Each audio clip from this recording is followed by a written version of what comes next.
Insane stuff. And so then we kind of bandy back and forth with the Colorado Avalanche going forward here until Bo Scorvath gets a friggin' goal. And I really want to draw everyone's attention on Scott Perunovich here. That's number 26 up on the blue line here. And watch what he does with this puck when he gets it. Because it kind of opens for him. And instead of just like throwing it on net for no reason without a shot, he puts it in an area. Boom.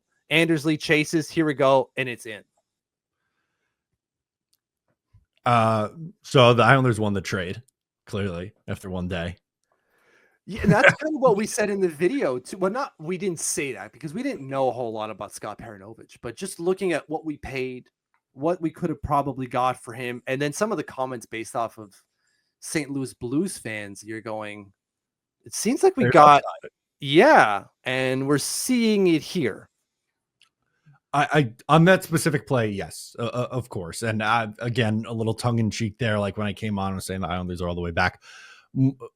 There was high offensive upside there, and we saw that specifically on the play. Mm-hmm. And I know, he scored earlier. I missed talking about the Anders Lee goal, but then picking up assist. I mean, I can't talk enough about the season that Anders Lee's had this year. He has been spectacular for the Islanders. Yeah, he has been insane. And then Patrick here adding like, absolutely, we won that trade.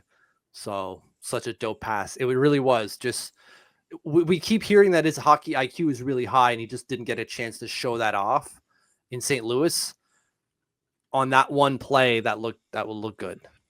Mitch, by the way, because we were talking Anders Lee and how productive he's been. So I wanted to, while we were talking here, I pulled up his stats on the side. With his game tonight in game number 49 on the season, he has surpassed his point total from last year. Let's go. He had 37 points last year. He went into tonight with 37 and added, 2 more? So he's up to 39. That's, man, it's hard not to, again, I'm going to go back to whose comment was it? I have to find it. It was a green logo, Bruce. As soon as I thought I was up, they pulled me back in, and Anders Lee's doing the damn thing. At least with him, right? He's under contract for one more year. We've talked about maybe, him in trade talks as well. But even let's say they don't trade him playing at this level and kind of being rejuvenated this year, it's exciting, and that bodes well for a team that needs scoring and needs top six help. Yeah, and it would have sucked to have to basically pay someone to take him if it didn't go well, right? Because he's got that $7 million contract. So we will not have to do that. We probably won't ever trade him, maybe because maybe we're good this year and next year, and then that's it on the contract. But we don't ever have to get into a situation where we have to get out of Anders Lee, it seems, which is really that makes me happy. Yeah.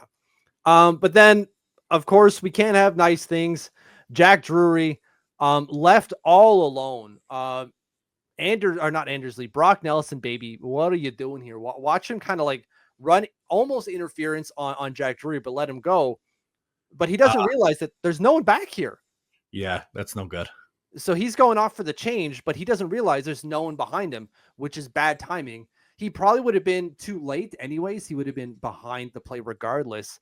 But Marty Necas with a 4,000 IQ pass. Watch that play right there. And Pedro doesn't realize it coming off the bench either, which sucks. Bad change. Naps one over Sorokin. Yep. One Islanders caught in a bad change. Also, a good shot as well from Drury here, and the million IQ pass from newly acquired Marty Necas. Really, really good play there. So sometimes you got to tip your cap. It was a nice play. Absolutely. 2 points on the night for Marty Necas. My God. Unbelievable. They just replace. Must be nice to be able to, we'll take your superstar. And I was going to say, Rantanen looked awesome tonight for Carolina against the Rangers. And then you also had Marty Necas looking awesome for Colorado. So I know Necas isn't on the same level necessarily, but he's also a freaking really good player too. Absolutely. And so I going back to my notes here to make sure I don't miss anything. Goalie interference. There's a clutch stick by Holmstrom in the defensive zone at 12:30 in the period. So after the before the Jack Drury goal, but whatever. And then Romanov Romanov gets a goal, and he's been putting up points. We talked about it earlier. He's riding a 3-game point streak now. And just he simple stuff. We win the draw and we throw it on net. I know I missed when you talked about it too, but the hit that he laid on Kel McCarr in the first period, he's on one. He's playing with some confidence.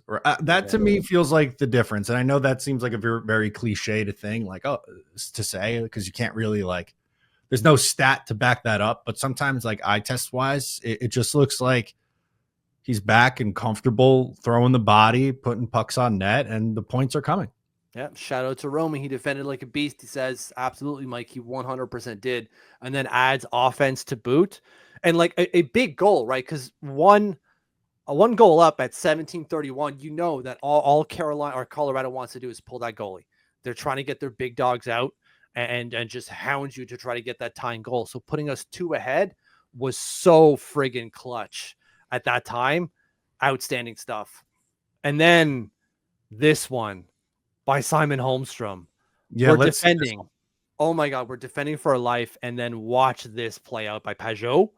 Noticing, so gets that puck and just waits, sends it, and Holmstrom beats out McCarr and makes it look easy.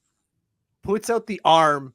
McCarr, oh no, I can't have that. Oh, where's the penalty?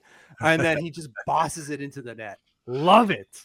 Good for Simon Holmstrom, man. You know, the second half of last year, he really slowed down after a hot start, but very, very impressed with the year that he's had. I was maybe a little too down on Simon Holmstrom coming into this season, and he's proving to be, I think, a good middle six player.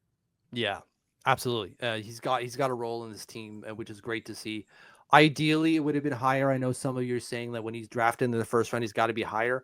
I would push back to that and say, as long as you get a competent full-time NHLer, like a guy that you can put into your lineup for 82 games a night, drafting 24th overall, that's a win. If you like that, make sure to subscribe to Up the Turnpike on Patreon for more exclusive New York Islanders content.